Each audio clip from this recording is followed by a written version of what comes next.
Good day, learners! I am Teacher Kevin and I am here to help you read the stories assigned to you today for the subject 21st Century Literature from the Philippines and the world. I am here as your teacher from a distance for the second episode of I Love Reading. The Republic forms part of Russia's North Caucasian Federal District.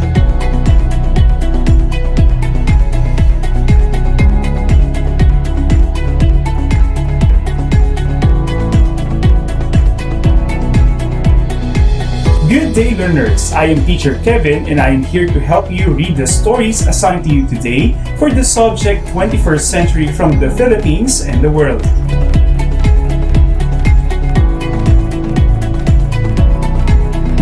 I love reading. Japan. Japan is a country in East Asia positioned in the Northwest Pacific Ocean.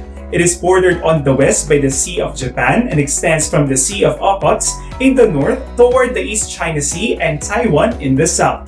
Part of the Ring of Fire, Japan spans an archipelago of 6,852 islands. The five main islands are Hokkaido, Honshu, Shikoku, Kyushu, and Okinawa.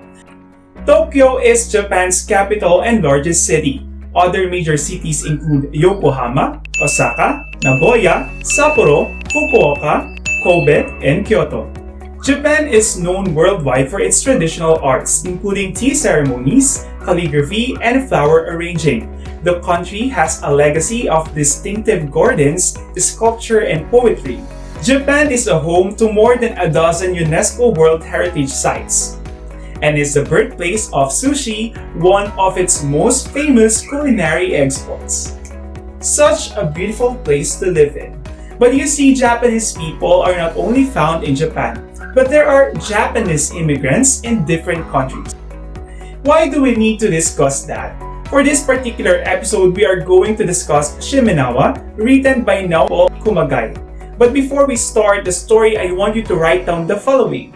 These are the lead-off questions that we are going to answer later on. First, why is the story entitled Shimenawa? Second, who are the characters in the story? Third, what was the point of view of the story? And fourth, what is the setting of the story? Prove it by providing some textual details. Before we go on, let us keep the following terms in mind.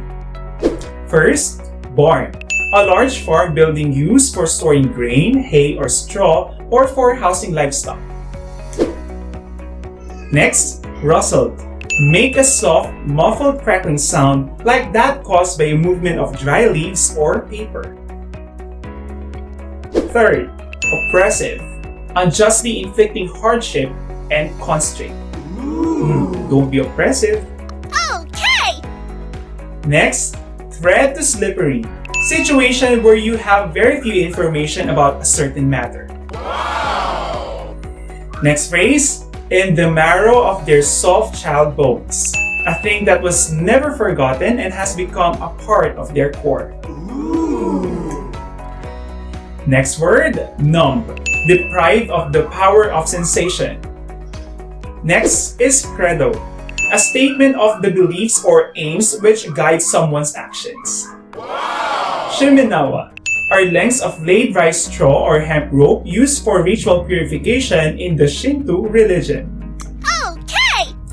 Etadakimasu. Often translated as I humbly receive, but in a mealtime setting, it is compared to let's eat, bon appetit, or thanks for the food. Onigiri is a Japanese food made from white rice formed into triangular or cylindrical shapes and often wrapped in nori or seaweed. Those are the words you need to know. Now, if you have words that are difficult for you to comprehend while reading the story, please write it down on a piece of paper. Is that clear? Are you ready? Okay. Let's read together. Shimenawa by Naoko Kumagai. Uncle Kazuya, my father's older brother, hung himself in the barn behind his house in Ishikari, just outside Sapporo in Hokkaido. He had left a note. I'm found out. It's too late. Help. He went door to door and bribed people so they'd vote for him, my mother said. He was running for city council. He was an idiot. Your grandma's pretty upset, was all my father could say. She had called us with the news that early Tuesday morning, September 1988. My 14-year-old self tried to detect sadness, anger, anything in my father's expression. He rustled the Vancouver Sun he was reading and held the broadsheet up to his face like a shield. I was at the foot of the long dining table. He was at the head. He wore remote satellites temporarily at rest. He didn't go to the funeral. It was the beginning of a lesson for me. Death doesn't necessarily bring people together. It can lift the veil and reveal how far apart you are. If my father ever cried as much as he needed to, I imagine he would flood every creek, every river vein, until the waters would rise into swirling pools. He would have to be compelled by some extraordinary force to soften him, crack him open, and invite the grief in. As the eldest son, Kazuya was expected to stay in the house in Ishikari, where he'd been born. He and Aunt Yuko brought up their 2 boys in the farm. I had met my uncle only once, during a visit in Ishikari, when I was 10, a hazy recollection aside from his booming voice. I pieced the rest of him together from hearing fragmented anecdotes and muted conversations between my parents. Kazuya was full of life, a man to be feared. He was generous, oppressive, a thief. He stole land that belonged to my father. A bully, a giant. He contained my shifting preoccupations with Japan, the country where I was born but didn't know. He was a thread too slippery, remote family clues. My parents had told me very little. They were born in Japan at the end of the Second World War. They grew up poor, married, immigrated, Canada. They moved through life like the walking embalmed. They held the war in the marrow of their soul child bones. My father drank himself numb and did his best to follow his father's credo. A real man only speaks 3 words a day. At the end, his brother broke the family rules. I'm found out. It's too late. Help. He would never have expressed such a cacophony when he was alive. It was too many words.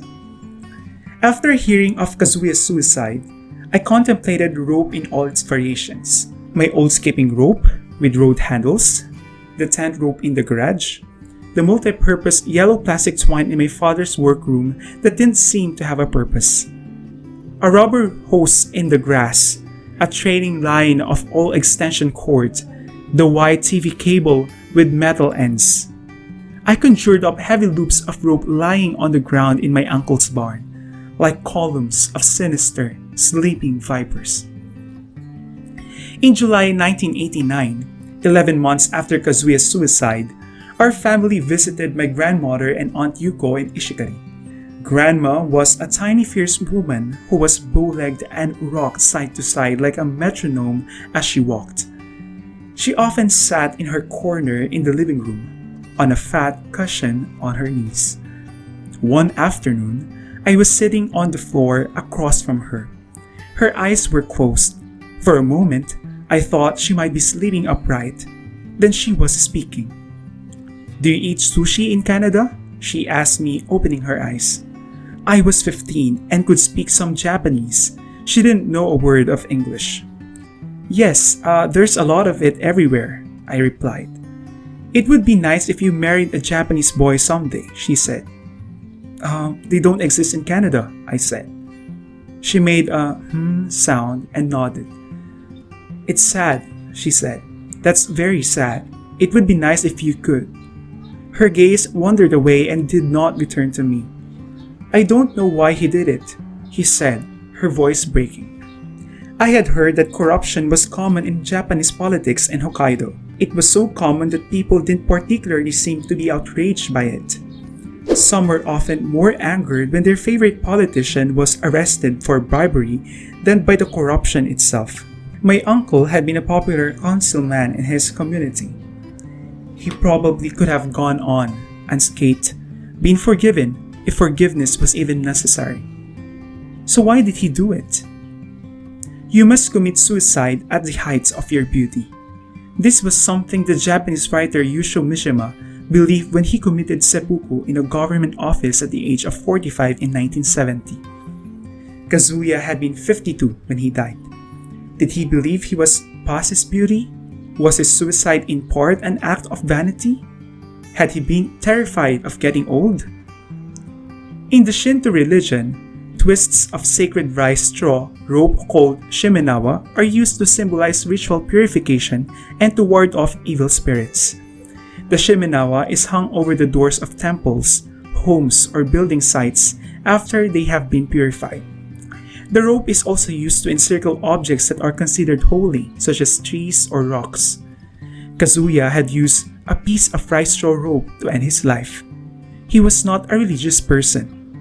But was his death in some way an attempt at purification? Through the years, I would turn the possibilities over and over again in my mind. It occurred to me much later that it was a way for me to keep him alive. This is a story I was told. It was August 1973. My brother Jiro was 4, sitting at a dinner. "Etadakimasu," my uncle said. Jiro picked up onigiri, a rice bowl, with his hands and mashed it into his mouth. Fish and rice on his plate, untouched. He stuffed another onigiri in his mouth, bits of rice falling. "Jiro-chan?" A warning from my mother. Jiro opened his mouth wide, splayed his tongue covered in tiny white beads of rice. Kazuya stood up and roughly pulled Jiro out of his chair. "What are you doing?" my mother asked, getting up. Kazuya went out the back door, carrying Jiro firmly under his arm. With the other hand, he picked up a circle of rope hanging on the fence by the shed. In the yard was a large oak tree with heavy twisted branches. He wrapped the rope around my brother once, then pushed him to the trunk of the oak, winding the rope around and around. He must eat his dinner properly. My uncle tied a thick knot at the end. He needs to learn to be a man. My mother was shouting at my uncle. Jiro was screaming, the sound flooding the sky. Kazuya went back into the house, relaxed and entitled, as if he had just finished a long day's work. No one remembers the rest. My mother never forgave my uncle. My father wasn't there.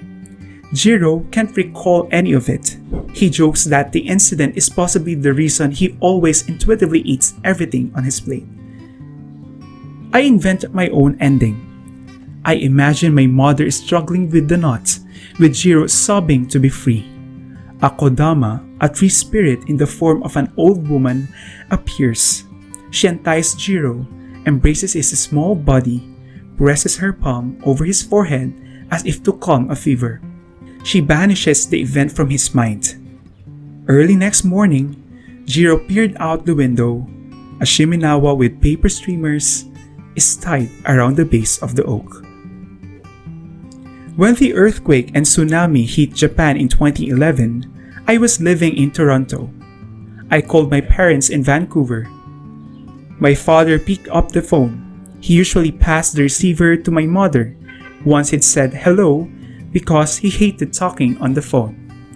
But this time, he watched the news, the endless looping footage of the destruction, the lineups for food and water, and the brown water surging over houses and cars. "Japan will disappear," he said. "It's going to disappear soon." He sounded like a child then, speaking in a voice I had never heard. He was trying to reach relatives in Tokyo and couldn't get through. Something in my father's tone indicated an opening, a chance to compensate for a lifetime of missed conversations. We could start with my uncle, but I hesitated. I was too afraid to take the risk, to be evaded, dismissed. I told my father I'd call back later. I hung up the phone and left the tangled cord spiraling from the edge of the desk. Now I want you to look on your notes. Did you write any word you weren't able to comprehend earlier? If you did, Write those words to the first blank on your electronic reading log. If there isn't, write none. And if you time, you can pause this video right away. After writing, I need you to use your phone, computer, or dictionary to look on the meaning of those written words. I'm going to give you 30 seconds for that.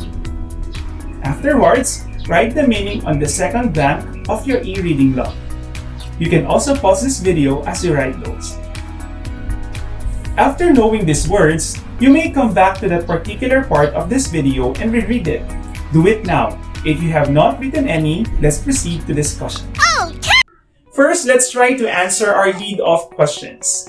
First, why is the story entitled as Shimenawa? The following textual detail or evidences will lead us to the answer.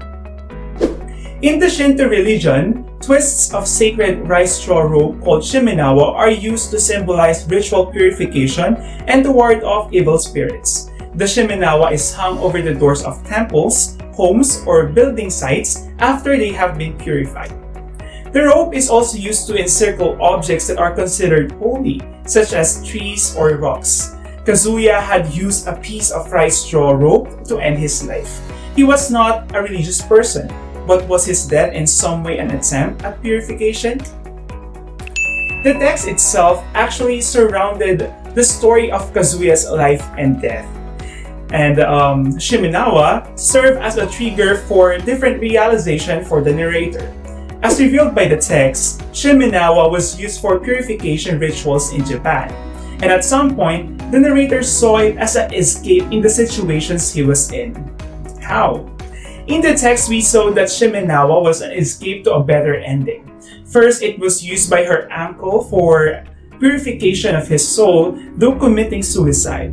Second, it was presented like an alternative truth-making mechanism for what happened about Jiro when he was a kid. In both circumstances, it was presented as a magical means to have an alternative ending to a past experience, justification for a rightful death, and an escape of harsh elders' way of discipline. Since the story is a journey in purifying a life experience, it's a probable reason why it's entitled as such. We tried to answer this using a textual evidence. Try it too. Answer the question, why do you think it was titled that way? Write your answer on the third slot of the e-reading log. Next question. Who are the characters in the story? From the facts we already know, we have the narrator, Kazuya, mother, father, grandmother, Aunt Yuko, and Jiro. To process a bit, let's try to characterize the characters. Let's start with the father. As the text reveals, the father is a man of few words, as he upholds the virtue of having only 3 words per day. He is usually unsentimental and was even indifferent about the death of his brother. He is a strong man who never let his emotion get the better half of him. And it was only in the end, during the Japan earthquake in 2011, that the narrator saw a hint of fear in her father. The mother, however, is a protective woman. We would see the textual evidence that would imply this when Jiro was taken by Kazuya and tangled him in a tree. The mother, though helpless at the time, tried her best to stop Kazuya. Jiro, however, at a particular phase in the story was a stubborn kid and was described to have neglected his food on a meal when he was in Japan. We have characterized 3 characters now based on textual evidences. Do it yourself too. Characterize Kazuyo, grandmother, and the narrator in your e-reading logs. Write it on the 4th to 6th slot of your sheet. Next question. What was the point of view of the story? Point of view refers to who is telling or narrating a story. There are usually 4 types of point of view in a story. First person, second person, third person omniscient, and third person limited. First person usually uses the pronoun I, since a character in the story is the one who narrates it. Second person point of view has the narrator speaking to the reader. The words you, your, yours are used from this point of view. Third-person omniscient point of view has a narrator with insights into what all the characters are thinking or doing at all times, while third-person limited only narrates what he sees, but has no access to characters' thoughts. This story uses the first-person point of view. The narrator is one of the children of mother and father in the story. For the fourth question, what is the setting of the story? Prove it by providing some textual details. Since the story is a frame tale with flashbacks, we could notice that we have three settings in the story. One is Vancouver, where mother and father lives. Second is Toronto, where the narrator lived in 2011, as revealed in the story. And the most dominant one was in Japan. We could also claim that the story happened in different timelines, with multiple flashbacks from 1973, 1988, 1989, until it reaches 2011. On the seventh spot of your e-reading log, provide textual evidence that would say that Japan was indeed a setting in the story. This story tackled different subjects which are very relevant today. First, it tackled about suicide, which is an alarming issue nowadays, due to reasons of burnout and problems. Second is the prevalence of corruption and vote buying in different cultures, and the acceptance of citizens to an accountability, perhaps a culture we need to change as well. Third is emotional child abuse, which may lead to trauma if not processed correctly. Fourth is gratefulness to food supply that we enjoy every day, and our responsibility of making sure we're not wasting it. And lastly, disaster readiness and risk reduction.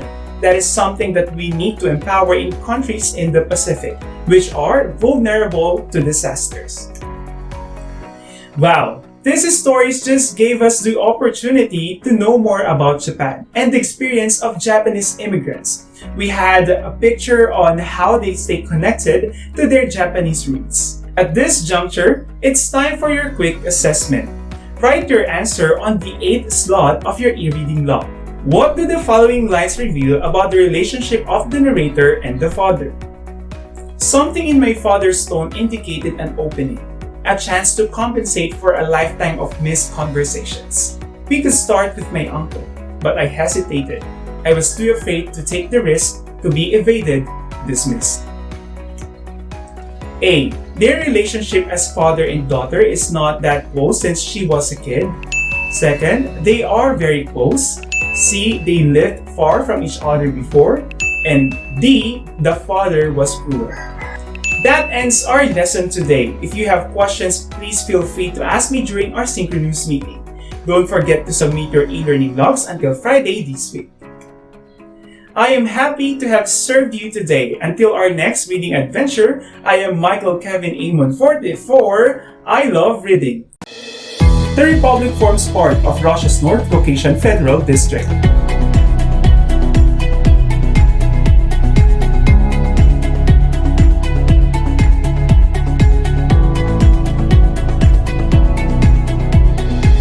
Good day, learners! I am Teacher Kevin and I am here to help you read the stories assigned to you today for the subject 21st Century from the Philippines and the World.